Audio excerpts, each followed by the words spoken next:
दिवसापासून वेगवेगळ्या चर्चेला कुठेतरी नवीन प्रयोग, मग व्हॉट्सअपवर वेगळं चालू आहे, फोन ऑफ फ्रेंड वेगळा चालू आहे. ह्या सर्वांचा क्लिअरिफिकेशन करण्यासाठी मी खरं म्हणजे ही प्रेस कॉन्फरन्स बोलवली. आपण सर्व पत्रकार, प्रिंट मीडिया, इलेक्ट्रॉनिक मीडिया आले, त्याबद्दल मी मनापासून आपल्या सर्वांचे आभार मानतो.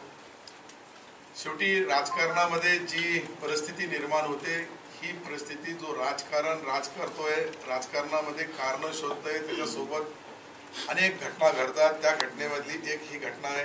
मी लोकसभा औरंगाबाद मागितली होती. माझ्याकडं जितक्या पेपरमध्ये त्यावेळेस ज्यांनी लिहिलेले आहे पत्रकार बांधवांनी का मी औरंगाबादचा, मी कल्याण काळे प्लस अजून काही उमेदवार असे मी त्यावेळेस दिलेले होते. आणि त्यानंतर पक्षाच्या काही लोक म्हणतात की मी औरंगाबाद मागितलेला नाही, तर ज्या लोकांनी त्यावेळेस प्रेस कॉन्फरन्समध्ये सर्व वर्तमानपत्रामध्ये छापून आला, टीव्हीवर बातम्या आल्या, टीव्हीचाही माझ्याकडे क्लिप आहे. आणि विशेषतः पत्रकार बांधवांनी जी काही लेखणी त्यांच्या लेखणीच्या माध्यमातून केलेली आहे तीही माझ्याकडं त्यांचाही आहे. काही लोकांचा संभ्रम आहे की मी तिकीट मागितलंच नाही. मी तिकीट मागितलेला होता. माझ्यासोबत मी बनसोड सरांचंही नाव सांगितलं होतं. माझ्यासोबत त्या दिवशी बनसोड सर त्या ठिकाणी हजर होते. त्यानंतर कल्याण काळे साहेब हजर होते, मी हजर होतो. मग राहिला जालन्याचा प्रश्न. मध्यंतरी आमच्या पक्षाने मला प्रस्ताव दिला की तुम्ही जालना लढा. मी जालना लढत नाही, कारण की जालन्यामध्ये आणि औरंगाबादमध्ये राजकारणाचा समीकरण वेगवेगळे आहे. आणि यावेळेस मी निर्णय घेतल्यानंतर तो निर्णय दिल्लीला गेलो आम्ही. दिल्लीला गेल्यानंतर सन्माननीय अशोकरावजी चव्हाण साहेब, सन्माननीय कल्याणरावजी काळे साहेब, मी, खारगे साहेब, माणिकरावजी ठाकरे साहेब, आम्ही सर्वांच्या सोबत This is Channels Television's breaking news. यासाठी करून 4 लोकांची नावं. त्यानंतर मी जिल्हा काँग्रेस कमिटीचा अध्यक्ष या नात्याने ज्यांनी माझ्याकडे उमेदवारी मागितली त्या सर्वांचे नावं मला दिल्लीला पाठवणं आवश्यक होते. ते मी पाठवण्याचं काम केलं. नंतर ज्या घडामोडी परत घडत गेल्या आणि काही एक प्रस्ताव माझ्या वरिष्ठ नेत्यांची चर्चा करून हर्षवर्धन जाधव यांना उमेदवारी द्यावी हा मुद्दा समोर आला. मग त्या उमेदवाराच्या बाबतीत आम्ही चर्चा केली, लोकांचा विचारविनिमय घेतला. सर्वांची इच्छा होती की त्यांना द्यावं, काही लोकांची इच्छा होती का बाहेरून उमेदवार न घ्यावं. अशा या सर्व घडामोडी घडल्यानंतर नांदेडला आमची एक गोपनीय मीटिंग झाली. त्यामध्ये औरंगाबाद जिल्ह्याचे पुढारी, औरंगाबाद जिल्ह्याचे नेते अनेक हजर होते. आणि त्या हजर झाल्यानंतर त्यावेळेसही मी अशोकरावला विनंती केली की हे जे नाव आम्ही देऊ लागलो याचा विचार आपण करावा. नाही केला तर मी दुसऱ्या कोणत्याही उमेदवाराची गॅरंटी घेणार नाही. ज्यांनी लोकसभेची निवडणूक आहे, छोटी मोठी निवडणूक नाही आहे. पहिल्या वेळेस विधान परिषदेच्या वेळेस मला जी परिस्थिती दिसली होती, सुभाष झांबड साहेब निवडून येतात, त्यांना मी होकार दिला, त्यांचा तिकीट बदलून घेतला पक्षाकडून. आणि बदलून नाही घेतला, पक्षाचा वरिष्ठ नेता न आणता मी स्वतः माझ्यावर जबाबदारी घेतली आणि एकट्याने त्यांना विधान परिषदेवर निवडून दिलं. हे सर्वांच्या समोर क्लिअर पिक्चर आहे, याच्यामध्ये कुठेही लपवलेला नाही. नंतरच्या घटना ज्या वेळेस घडत गेल्या, मी नांदेडला अशोकरावला काय बोललो याचे 25 साक्षीदार आहेत. त्या 25 साक्षीदार म्हणून मग अशोकरावजींचा मी जे एक व्हिडिओ क्लिप पाहिला का मला वरिष्ठ दिल्लीमध्ये माझाही ऐकत नाही, मीही राजीनामा देण्याच्या परिस्थितीमध्ये, असं आपल्या नेता बोलल्यानंतर माझ्यासारख्या कार्यकर्त्यांनी काय करावं हा प्रश्न माझ्या समोर उभा राहिला. आणि मी माझी अंतरात्माचा आवाज ऐकून विचार केला का आपण आपले नशीब लोकसभा औरंगाबादमध्ये अपक्ष म्हणून आजमावं. आणि त्यासाठी मग ह्या घडामोडी घडत गेल्या. याचा चूक असेल तर आदरणीय अशोकरावजी चव्हाण साहेबांना आपण विचारू शकतात का आमची त्यांची चर्चा नांदेडच्या त्यांच्या बंगल्यावर जी झालेली आहे. बाहेर बोलणं शक्य नाही. मोठा नेता आहे, मोठे आमचे सर्वांचे नेते, त्या नेत्याच्याबद्दल काही बोलावं मला उचित वाटत नाही. परंतु अशोकरावजींचा आम्ही आदर करतो. अशोकरावजींनी आमच्यासाठी प्रयत्न केलेही असेल. परंतु शेवटी दिल्लीमध्ये काँग्रेस पक्षाची जी काही दळणवळण जी काही घेणं देणं, तिकीट कुठून देणं, कसं देणं, कोणाला देणं, त्याचा विचार विनिमय करणं किंवा त्याच्यामध्ये आम्ही कमी पडत असेल, कदाचित लोकप्रियतेमध्ये कमी असेल की काँग्रेसच्या निष्ठेवर कमी असेल, तर त्यामुळे आम्हाला त्यांनी नाकारलं असेल असं मला वाटतंय. परंतु गेल्या 2 दिवसापासून आदरणीय अशोकरावजी चव्हाण साहेबांनी माझ्याशी संपर्क साधला. त्यांची आमची चर्चा झाली. त्यांनी सांगितलं की तुम्ही लोकसभा कोणतीही लढा, जालना लढा किंवा औरंगाबाद लढा, यावर मी त्यांना खुलासा केला का साहेब मी आता माझा चेंडू अपक्ष म्हणून लोकांच्या दरबारी टाकला. अचानक मी त्याला मोड दिला तर लोक म्हणतील का तुम्ही कशा पद्धतीचं राजकारण करू लागले. कुठेतरी कार्यकर्त्याचा विश्वासघात होईल म्हणून मी 29 तारखेला आता मीटिंग बोलवणार आणि 29 तारखेला आमखास मैदानावर कदाचित मला कार्यकर्त्यांनी आदेश दिला का तुम्ही निवडणूक लढू नका तर मी निवडणूक लढणार नाही. आणि कार्यकर्त्यांनी सांगितलं का तुम्ही निवडणूक लढा तर ही काळा दगडावरची रेष आहे का मी निवडणूक लढणार आहे. म्हणजे मी कार्यकर्त्याचा सारखा एक सामान्य कार्यकर्ता, मी मोठा नेता नाहीये. म्हणून मी वारंवार लोकांना सांगू लागलो का मी माझ्या पद्धतीने ज्यांच्या सोबत मी चाललो ते सोबतचे लोकांचा राहिला प्रश्न. त्याच्यामध्ये मुख्यमंत्र्यांची भेट घेतली तर मी सर्व नेत्यांची भेट घ्यायला गेलो. मी अपक्ष उमेदवार असल्यानंतर माझ्या सिल्लोड विधानसभामध्ये सन्माननीय मुख्यमंत्री महोदयांनी मला जी मदत केली, माझ्या नगरपालिकेला मदत केली ते मी विसरू शकत नाही. मी विरोधी पक्षाचा आमदार असूनही त्यांनी मला सत्ताधारी पक्षासारखा निधी वितरित करण्यामध्ये कुठेही कमी ठेवलं नाही. हे प्रामाणिकपणे मी यासाठी बोलू लागलो का मी 4.5 वर्ष त्यांच्या सोबत काम केलं. पहिले मी मंत्री होतो, ते आमदार होते. गिरीश महाजनजी माझ्या मतदारसंघाच्या बाजूचे आहे. शिवभाऊ आहे, आम्ही एकमेकाला खेटून आमच्या दोघांचा मतदारसंघ आहे जामनेर. तुम्ही पाहिलं असेल जामनेर मतदारसंघ आणि सोयगाव तालुका माझा दोघांचा. कधी माझ्या तालुक्यामध्ये त्यांचा गाव येतो, माझा गाव त्यांच्या तालुक्यामध्ये जातो. अशा पद्धतीची ती रचना आहे. इलेक्शन कमिशनरने जी रचना केलेली आहे ती काही माझ्या हाताची नाही, मी काही जोडलेला नाही आहे. आणि त्यानुसार त्यांनी मला सांगितलं की बाबा साहेबांना तुम्हाला चहा प्यायला बोलवलं. मी बोललो मी सर्वांनाच भेटणार आहे, तुम्हाला एकट्यालाच भेटणार नाही. आणि त्यांनी मला बोलवलं, मी गेलो. त्यानंतर मी आदरणीय हर्षवर्धन पाटील साहेब आमचे मित्र आहेत त्यांच्याशी चर्चा केली. त्यानंतर जयंत पाटील राष्ट्रवादीचे अध्यक्ष आहेत त्यांच्याशी चर्चा केली. त्यांनी सांगितले आज मला परत त्यांनी सांगितलं की तुम्ही नगरला या. मी आज नगरला आहे. म्हणजे मी अबू आझमी साहेबांशी मुंबईमध्ये चर्चा केली, सर्वांची चर्चा केली. अपक्ष उमेदवार ज्या वेळेस कोणीही राहतो सर्व पक्षाचे. मी त्या जलील साहेबाला मोबाईलवरून फोनवर त्यांचं आमचे थोडा बहुत संभाषण झालं. मी सर्वांना शेवटी अपक्ष उभा राहायचा असेल तर आपण सर्वांना विनंती करायची, सर्वांनी साथ दिली तर निवडणुकीमध्ये हे लोकशाही पद्धतीने निवडणूक लढताना प्रत्येक पक्षाकडे आपापली शक्ती आहे. आणि अपक्ष माणसाला वाटतं का हा शक्ती दिली तर थोडा फायदा होईल, त्यांनी शक्ती दिली तर फायदा होईल. शेवटी देणारा नाही देणारा तो पक्षप्रमुख किंवा त्यांचा नेता त्यांचा कार्यकर्ता निर्णय घेईल. मी माझ्या कार्यकर्त्यांचा विचारविनिमय केल्याशिवाय निवडणूक लढणार नाही. मी त्या दिवशी बोललो 29 तारखेला माझा भविष्य जनतेच्या दरबारी आहे, कार्यकर्त्यांच्या दरबारी आहे. तर कार्यकर्ते 1500 जे जमतील ते 1000-2000 लोक निर्णय देतील. मला कार्यकर्त्यांचा तो मेळावा, काही जनरल पब्लिक नाही, काही सामान्य मतदाराला बोलवणार नाही. मी बोलू लागलो सर्व नेते कार्यकर्ते, बूथ लेवलचा कार्यकर्ता, बूथ लेवलचा माणूस, बूथ लेवलवर काम करणारा, जो काही मला शक्ती देणारा किंवा मला मदत करणारा अनेक वर्षाचा कार्यकर्ता आहे, त्याच्याशी विचारविनिमय केल्यानंतर हा निर्णय मी घेणार आहे. म्हणून हे स्पष्टीकरण देण्यासाठी खरं म्हणजे मी या ठिकाणी आपल्याला बोलवलं. आणि हे स्पष्टीकरण देण्यामागच्या पाठीमागची पार्श्वभूमी एकच आहे का एक व्हिडिओ क्लिप व्हायरल झाली, त्याच्यावरून लोकांना वाटलं, कोणी म्हणतो मी भाजपमध्ये जाणार आहे. मी स्पष्ट सांगितलं की मी भाजपमध्ये जाणार नाही. पहिला माझा प्रश्न. अशोकराव चव्हाणवर माझा पूर्ण विश्वास आहे. अनेक वर्ष त्याच्यासाठी 25 वर्ष कार्यकर्ता म्हणून कार्य केलेलं आहे आणि ते नेते म्हणून माझ्या सोबत राहिलेले. आता दिल्लीमध्ये काय घडतं कसं घडतं हे काही मी बोलत नाही. त्यांच्या व्हिडिओ क्लिपमध्ये जे आलेलं आहे त्याप्रमाणे कार्यकर्त्याला तितकं तर कोणी स्वाभिमानी कार्यकर्ता असो आपल्या नेता जे शब्द बोलू लागला त्या शब्दावरून मी माझी जी मनस्थिती तुम्हाला त्याच वेळेस सांगितली, त्या दिवशी सांगितली क्लिपच्या बद्दल. कारण नेता माझ्या नेत्यांनी मला जे बोलले, मला हे नाही बोलले की तुम्ही अपक्ष लढा, मला हे नाही बोलले ते का पार्टी सोडा. परंतु त्यांची परिस्थिती नेत्यांचा कदाचित दिल्लीमध्ये कोणी ऐकत नसल तर आम्ही नेत्याला वेठीस कशाला धरायचं आणि आपण कोणासाठी भांडायचं. मी 14 ते 18 तास पक्षाचं काम करतो आणि माझ्यासारख्या एक सामान्य कार्यकर्त्याच्या हे हाल असतील, नेत्याचा कोणी ऐकत नसेल तर आम्ही काय करावं हा मुद्दा माझ्या समोर आहे. म्हणून मी हे निवडणूक आणि मी काही फार मोठा पुढारी नाही. मी पहिल्यापासून बोलतो मी लोकल गाडी याद दाखवा गाडी थांबवा, मोठा पुढारी नाहीच आहे. म्हणून काही फार चिंतेचं काम नाही आहे. मी 0 मधून राजकारण सुरुवात केलं. माझ्या आई वडिलांमध्ये घरामध्ये पंजोबामध्ये कोणी ग्रामपंचायत सदस्यही नव्हता. माझ्यासारख्या कार्यकर्त्याला इतकी मोठी संधी मिळाली हे काय कमी आहे का? आणि मी माझा समाधानी आहे.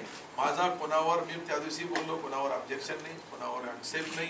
परंतु माझा जी अंतरात्मा बोलते ते करू लागलो. माझी अंतरात्मा आता हे बोलते की माझा 29 तारखेला कार्यकर्त्याचा मेळावा होणार आहे.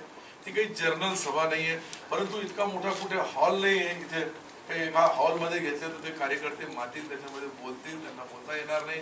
कारण की 1000-2000च्या शिवाय मोठे हॉल 2000-3000 शिवाय नाहीये कुठं. पण तिथे जास्त लोक आले तर आपण त्यांना हाकलू शकत नाही. बरोबर, आपण कार्यकर्त्याला बाहेर काढू शकत नाही. हा मोठा आहे, याला मध्ये बसू, तू छोटा आहे, तू बाहेर जाय. प्रत्येकाचा स्वाभिमान त्यांचा जागृत करून आम्ही ही मीटिंग घेऊ लागलो. आणि त्या मीटिंगमध्ये 29 तारखेला ठरवल्या जाईल कधी निवडणूक लढायची की नाही याचा खुलासा करण्यासाठी मी आपल्या सर्वांना बोलवलो. आपण सर्व आलात त्याबद्दल आपला धन्यवाद. आपल्याला काही विचारायचं असेल तर जरूर एक सेकंड, आपल्याला काही विचारायचं असेल तर आपण जरूर विचारा. तुमचे पुरे प्रश्नाचे उत्तर दिल्यानंतरच मी जाईन. आणि गेल्यानंतर जाण्याच्या अगोदर चहा पाण्याचा याची व्यवस्था केलेली आहे. अपक्षा पुढे याच्या पुढे काही राहणार नाही. चहा पाणी बिस्किट आहे असं तितके घेऊन जावं ही विनंती. विषय असा आहे की तुम्ही 1:15 वाजता रात्री मुख्यमंत्री आणि गिरीश महाजन यांची भेट घेतली. हो, ती क्लिप जी होती व्हिडिओ, हो, त्याच्यात ऑडिओ नव्हता. हो. काय चर्चा झाली, कशासाठी तुम्ही अचानक रात्रीच्या 2 वाजता त्यांना भेटला? पहिलेच बोललो तुम्हाला की गिरीश महाजन माझ्या शेजारी आहे, मतदारसंघाचा आमदार आहे, तो आता मंत्री आहे. गिरीश महाजन साहेबांनी मला फोनने बोललं का तुम्ही चहा प्यायला या, मी चहा प्यायला या. चहा पे चर्चा आहे, काही नवीन विषय नाही. पण रात्री 2 वाजता चहा पिण्याची वेळ नाही. होते ना, एक मी सर्वांना बोलणार, मी पहिलेच बोललो. हा बोला. आमचा एकच प्रश्न, रात्री ऑडिओ क्लिप तुम्ही व्हायरल केली का सीएमनी व्हायरल केली? मी व्हायरल केली नाही. सीएमनी व्हायरल केली. मी व्हायरल केली नाही. जर आपल्याकडे असेल तर ती ओरिजिनल आम्हाला तरी. मी काय बोललो तुम्हाला, माझ्याकडे नाहीच आहे तर मी व्हायरल केलीच नाही. तुमची अशा पद्धतीचे मला विचारलं त्यांनी काही ही व्हिडिओ क्लिप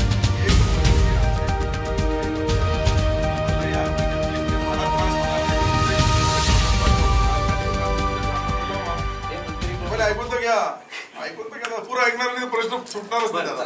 माझी हात जोडून विनंती सर्व पत्रकार, हात जोडून लगे अजून काय त्याच्या पुढे त्याची विनंती आहे, पण पूर्ण ऐकून घ्या कसं झालं तर त्यावेळेस त्यांनी मला जे सांगितलं त्यावेळेस मी औरंगाबादला होतो. औरंगाबाद वरून मी जाण्यासाठी मला वेळ तर लागणारच आहे. तर ते होते नागपूरला. कुठे होते? नागपूरला. तुम्ही तुमच्या जे काही दूत असेल, जे तुमचे वार्ताहर असेल नागपूर मधले, त्यांना विचारून घ्या त्यांचा टेकअप किती वाजता विमान झाला नागपूरवरून, तेही विचारून घ्या का ते 11:30-11:15 पर्यंत ते तिथेच होते नागपूरला. तर ते उशिरा आले, मी उशिरा गेलो. याच्यामध्ये चूक काय? आणि मी त्यांना 4.5 वर्ष माझ्या सोबत ते मुख्यमंत्री राहिले. मी पहिलेच बोललो, माझ्या विकास कामांना त्यांनी मदत केली. मी त्यांना आभार मानले का आता मी अपक्ष उमेदवार आहे, मी माझ्या पक्षाचा राजीनामा दिलेला आहे, विधानसभेचा राजीनामा. आता मला विधानसभेमध्ये तुमच्याकडून काही फार मोठ्या अपेक्षा नाही, फक्त माझ्या मतदारसंघाचे जे जे कामं येतील ते करा. हे काय बोलणं गुन्हा आहे का? आणि हे गुन्हा असेल तर मी गुन्हा केला. काय वाक्य होते? मुख्यमंत्री तुम्हाला ठरलं असं म्हणताय, त्याच्यात दिसतंय मुख्यमंत्री असं तुम्हाला थंब देत आहे. आता हे तर त्यांना विचारावं लागेल ना ज्यांनी थंब दिलं. नाही, आता थंबचा अर्थ त्यांना विचारावा लागेल का थम्सअप आहे का अजून काही आहे. अशा पद्धतीची व्हिडिओ क्लिप व्हायरल करून तुम्हाला अडचणीत आणण्याचा मी बिलकुल अडचणीत नाही. मी खुश आहे. मला विचारून त्यांनी ही व्हिडिओ क्लिप आणली, त्याच्यामध्ये चूक काय? मी जग जाहीर गेलो, मी मेल्यानंतरही आम्हाला एक कोर्ट आहे, अल्ला मियां वरती आहे, मला तोही हिशोब द्यावा लागेल. मी कोणाशी लपवण्याचा प्रश्नच नाही. आणि मी जग जाहीर गेलो, तरी पण चर्चा काहीतरी झाली असेल ना. चाय पे चर्चा. चाय पे चर्चा अशी असते का ज्यांच्याशी चर्चा केली त्यांच्याशी तुम्ही विचारत नाही, मला विचारतात. त्यांना का विचारत नाही पत्रकार? मी त्यांना हेच विनंती करू लागलो, सन्माननीय मुख्यमंत्र्याला विचारा, सन्माननीय महाजन साहेबाला विचारा. आता प्रश्न असा आहे का सर्वच तुमच्या समोर मी बोललो तर तुम्ही एक त्याचा वेगळा अर्थ काढतील. मग अजून तेल नमक मिरची लावून नवीन बातमी सुरू.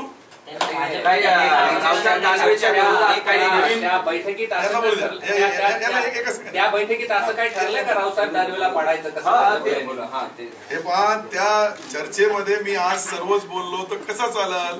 शेवटी मी राजकारणी आहे, ते राजकारणी आहे. राजकारणी पुढारी ज्या वेळेस एकमेकाला 2.25 तास चर्चा करतात तर त्याच्या पाठीमागं काहीतरी थोडंफार राजकीय असतंच. ते काही नवीन नाहीये. मी तुम्हाला किती लपवलं तर माझ्यापेक्षा आपण हुशार आहात तुम्ही ते. आणि मी समजा अवेसीला भेटलो, मी समजा प्रकाश आंबेडकरला भेटलो तरी चूक काय आहे?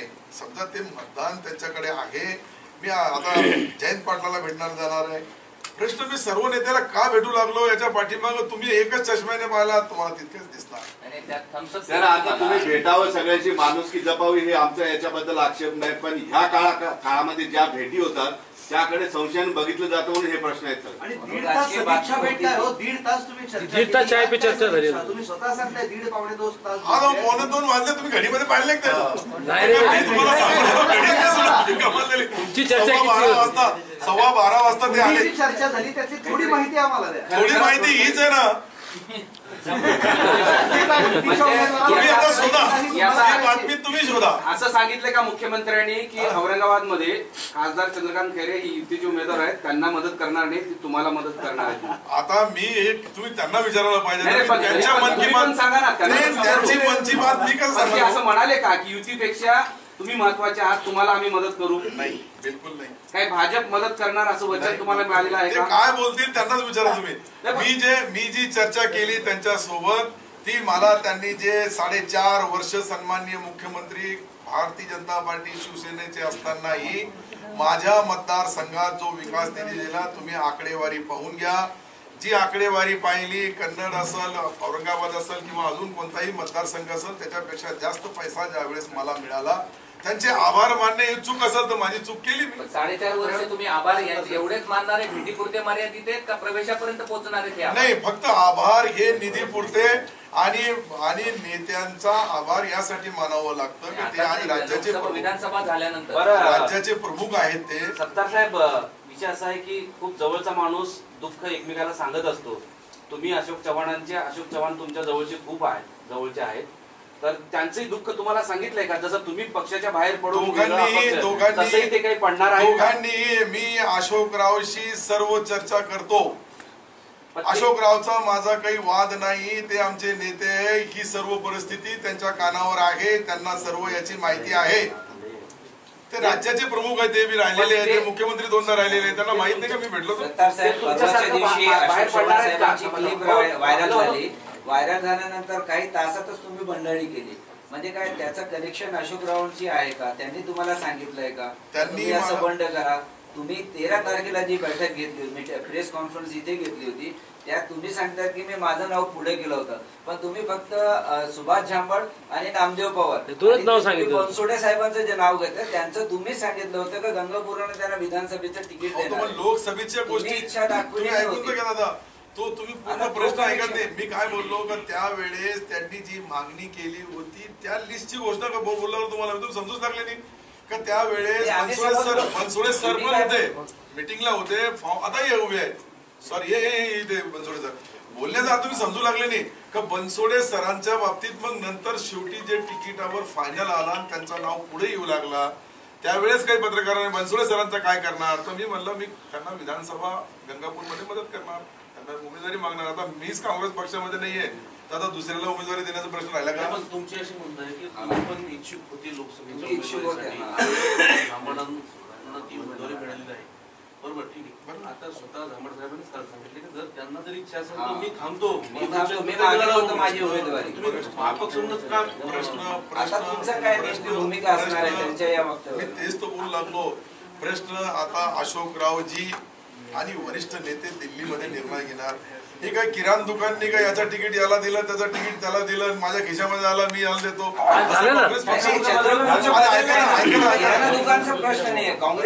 अरे दादा, यांचा सांगू लागलो मी सुभाष झांबड साहेबांचा बोलू लागलो, तुम्ही समजायलाच तयार नाही का? त्यांनी जे बोलले त्यांना तिकीट बदलण्याचा अधिकार नाही, हे तिकीट बदलण्याचा अधिकार दिल्लीला असतं, ते बोलू लागलो मी. काँग्रेसचं तिकीट मला मिळालं तरी 29 तारखेला कार्यकर्त्यासमोर तोही विषय मी मांडल आणि ती संमती केली कार्यकर्त्याकडून. शेवटी कसं आहे की मी जे माझ्याकडे जे प्रस्ताव आलेले मी तुमच्या समोर स्पष्ट मांडले आणि मी माझ्या मी एकटा नाही हो, माझ्या सोबत जे कार्यकर्ते आहे त्यांना मी पहिल्यांदा बोललो की मी अपक्ष लढू लागलो, आता सांगितलं त्यांना का पक्ष देऊ लागला, तर तेही त्यांच्या समोर मांडणार आहे मी. आणि कार्यकर्त्यांनी सांगितलं की ठीक आहे तुम्हाला काँग्रेस पक्ष उमेदवारी देत असेल तर ते घ्या आणि लढा, तुम्ही लढणार. मी नाही कुठे म्हणलं, तुम्ही समजायला तयार नाहीये. परंतु आता कार्यकर्ते जोपर्यंत बोलणार नाही तोपर्यंत एक सेकंड कार्यकर्त्याने मला सांगितलं तो खुलेआम चर्चा आहे, म्हणजे मी आम खास आम याने सर्व आणि त्याच्यामध्ये खास लोक बोलवलेले आहे, आम खास. तर ते आम खास वर कार्यकर्ते जे निर्णय देतील ते मला मान्य राहील. काँग्रेसमधून तुम्हाला काँग्रेसमधून एकच मिनिट थांबा. मग काल अशी चर्चा होती आणि तसं झालंय का याचं स्पष्टीकरण द्या की काँग्रेसने तुम्हाला आताही विचारलेलं आहे की सत्ता तुम्हाला लढायचं असेल तर आम्ही हे तिकीट द्यायला तुम्हाला तयार आहोत. हे खरं आहे? निश्चित खरं आहे. आमची याच्यावर 17 मिनिटं चर्चा झाली. 17 मिनिटाच्या चर्चेमध्ये त्यांनी मला जालना औरंगाबाद दोघांचंही सांगितलं का दोन्ही निवडणुकीमध्ये तुम्ही कोणतीही मतदारसंघ निवडा, काँग्रेस तुम्हाला वरिष्ठ नेते तुम्हाला देण्यास तयार आहे. तर मी त्यांना सांगितलं की ही गोष्ट मी आता 29 तारखेला लोकांच्या समोर मांडेल. लोकांनी सांगितलं काँग्रेसचं तिकीट घ्या, मी निवडणूक लढणार. त्याला स्पष्टीकरण अजून काय पाहिजे? 17 मिनिटं कोणाशी चर्चा झाली? 17 मिनिटं वरिष्ठांशी. आता सर्वच दाखवता येते वरिष्ठ. दिल्लीचे का मुंबईचे? दोघंही होते. अच्छा, तुम्ही सांगतायत आता इम्तियाज जलील यांच्याशी तुमचं बोलणं झालं. तुम्हाला त्यांना ऑफर दिली का तुम्ही बहुजन वंचित आघाडीने लढा म्हणून? नाही, मी सर्वांना पहिले स्पष्ट करून सांगतो की मी कोणत्याही पक्षात जाणार नाही. पहिले हात जोडून विनंती. परंतु मी निवडणूक अपक्ष लढणार तर त्याचेही 25 नगरसेवक आहे. या ठिकाणी एक आमदार आहे, दुसरा आमदार थोड्या मताने पराभूत झालेला आहे, त्यांच्याकडे मतं आहेत आणि मतं मागणं हा गुन्हा नाही आहे. मी मतं मागण्यासाठी पक्षात कोणत्याही जाणार नाही आणि मतदान सर्वांना मागणार. काँग्रेसशिवाय कोणत्याही पक्षात जाणार. सिल्लोड शहर में सोलवा में योगदान है, औरंगाबाद शहर के लिए क्या योगदान रहा है? आप उसके लिए वोट मिलेंगे. हाँ, वो देखो वो तो वोटिंग जब 23 तारीख को रिजल्ट आएगा तभी मालूम पड़ेगा आपको किसको क्या मिलता है. अगर हर आदमी अगर ये सोचेगा, प्रत्येक माणूस हा विचार करल का आपल्या पद्धतीने राजकारण व्हावं तर ते मताचा अधिकार आपल्याला राहत नाही. ते तर मतदान देणारे जे मताचा दान देतात त्याच्यावर अवलंबून राहील. ते मी सत्तार साहेब, तुम्ही मुरब्बी राजकारणी आहात, गेली अनेक वर्षे तुम्ही राजकारणात आहेत, पण तुम्ही जिंकायला उभे राहणार अपक्ष की पाडायला उभे राहणार हे काही स्पष्ट होत नाही अजून. तुमची भूमिका स्पष्ट होत बोलू लागलो का हे स्पष्ट 23 मे रोजी होईल का मी कशासाठी उभं राहिलो ते मीच निर्णय घेणार. तर मी एकटा त्याच्यावर अवलंबून नाहीये. जे मतदान कोणी कोणाला करतो याच्यावर खेळ आहे. कोण निवडून येणार हे मी सांगू शकत नाही. काँग्रेसचे कोण कोण लोक तुमच्या बरोबर आहेत? माझ्यासोबत अल्ला मी आहे. चालतं तुम्हाला? नाही, यांना चालत असं तर ठीक आहे, मला चालतं.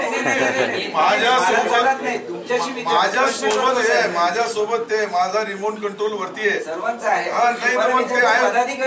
सर्वांमध्ये मी आहे. तुम्हाला जालना मतदारसंघ का असुरक्षित वाटतो? मी काय बोललो, मी निवडणूक कुठे लढावी हा माझा प्रश्न आहे. समजा आता प्रकाश आंबेडकर बोलते की साहेब बोलतात का मी सोलापूरहून लढतात, मग त्याला तुम्ही का बोलणार असा का तुम्हाला अकोल्याशिवाय सोलापूर का चांगलं वाटतंय? हे तर पुढारी आहे, एक लक्षात घ्या. आता राहुलजी त्यांच्या मतदारसंघातून अजून दुसऱ्या मतदारसंघात उभारायचा विचार करतायत, मग ते सर्वांचा व्यक्ती स्वतंत्र आहे ना. आणि मी व्यक्ती स्वतंत्र आहे म्हणून माझ्या नावाला माझी पसंती, माझा पहिले अंतर्वात्मा जे बोलतो ते ऐकावं लागेल. सत्तार साहेब, विखे पाटील सध्या आता राजीनाम्याच्या तयारीत दिसत आहे. अशा स्थितीमध्ये विरोधी पक्षनेता हे पद तुम्हाला मिळावं म्हणून तुम्ही अशा पद्धतीने नाराजी निराशा व्यक्त करताय का? मला विरोधी पक्ष, आता मी पक्षातच नाही तो विरोधी पक्षाचा प्रश्न कुठे येईल? ज्यावेळेस मी पक्षात राहील त्यावेळेस ते विचार करेल. तुमचा राजीनामा अद्याप मंजूर झालाच नाही. मी तर दिलेला आहे ना साहेब, मी दिलेला आहे ना साहेब, मी दिलेला आहे म्हणून मी त्या रेस मध्ये नाही आहे. जसं नितीन गडकरी बोलले मी पंतप्रधान होणार नाही, तसं मी विरोधी पक्ष नेता होणार नाही. भाजप नेत्यांची नावं जास्त तोंडात येत नाही. भाजपच्या लोकांची नावं जे राज्यामध्ये राज्य करतात, तुम्हाला हे जे राज्य करतात त्यांचेच नाव येतं. मी अशोकराव चव्हाण 4 वेळेस बोललो, तुम्ही आता म्हणता की 4 वेळेस तुम्ही अशोकरावचं नाव का आठवण येऊ लागला? तर ते माझे नेते आहेत. बरं, एक प्रश्न असा आहे, नाराज तुम्ही नेमकं कुणावर आहात? अशोक चव्हाणांवर आहात, राज्यातल्या काँग्रेसवर आहात, केंद्रातल्या काँग्रेसवर आहात की झांबडवर? मी आज कोणावर बी नाराज नाही, माझ्या स्वतःवर खुश आहे. पक्ष का सोडला त्याचं कारण पक्ष लढायचं ना. नाही नाही नाही सगळं दिलं ना तुम्हाला काँग्रेसनं. अरे हो दादा, तेच तो विचारून लागलो. सर वरिष्ठांनी मनधरणी केल्यास तुम्ही राजीनामा मागे घेणार का? वरिष्ठांचा निर्णय आणि खाली आमच्या कार्यकर्त्यासमोर मी 29 तारखेला मांडणार. 29 तारखेला कार्यकर्त्यांनी सांगितलं की वरिष्ठ नेत्यांचा आदेशाचा पालन करा, तुम्ही लढा. मी लढणार. त्यांनी सांगितलं तुम्ही लढू नका, तर मी नाही लढणार. काय बोलायला पाहिजे तुम्हाला? सर कार्यकर्त्यांचा आणि वरिष्ठांचा निर्णय वेगवेगळा असेल तर तुम्ही कुठला निर्णय स्वीकारणार? ती माझी अंतरात्मा ज्या वेळेस 29 तारखेचा निर्णय ऐकल्यानंतरच सांगेल. ती आज कधी सांगू ती? कार्यकर्ते म्हणतील झांबड साहेबांचा प्रचार करा, तर करता जरूर. कार्यकर्त्याच्या मनावर तर राजकारण आहे. कमालच झांबड साहेबांचं नाही, अजून कोणत्याही साहेबांना सांगितलं तर करत नाही. सरकार साहेब जर हे झालं नाही, तुम्ही अपक्ष उमेदवार, तर तुम्ही नवीन पक्ष काढणार का ते तरी सांगा. कोणताही पक्ष नाही. मी पहिलेच बोललो, कोणत्या पक्षात जाणार नाही, नवीन पक्ष काढणार नाही. अपक्षांना निवडणूक लढण्याचा घटनेप्रमाणे डॉक्टर बाबासाहेब आंबेडकरांनी अधिकार दिलेला आहे आणि त्या अधिकाराचा मी उपयोग करणार. 3 दिवसापूर्वी आमदार हर्षवर्धन जाधव यांची पण यांचं असं म्हणणं होतं की सगळ्यात शेवटच्या टप्प्यामध्ये तुम्ही त्यांचं नाव जास्त लावून झालं. मी आताही बोलू लागलो, वरिष्ठांची चर्चा करून गेला होतो. मी तो पहिले बोललो होतो का वरिष्ठांची चर्चा आपण माझा पहिले ऐकलं नाही साहेब. मी पहिलेच बोललो का मला वरिष्ठांची चर्चा केल्यानंतर हर्षवर्धनच्या नावाला तुम्ही त्यांना जाऊन भेटा, त्यांना उमेदवार असू शकतात अशा पद्धतीने मी बोललो. अपक्ष लढले नाही तर हर्षवर्धन जाधवचा प्रचार करणार का साहेब? हर्षवर्धन जाधव यांचा आता आज मी अपक्ष, मला कार्यकर्ते ज्या नाही लढलो तर माझे कार्यकर्ते ज्याला बोलेल त्याला मी प्रचार करेल, ते मी तुम्हाला पहिलेच स्पष्ट केलं. यस, थँक्यू, धन्यवाद. चहा पाणी घेतल्याशिवाय कोणीही जाऊ नये.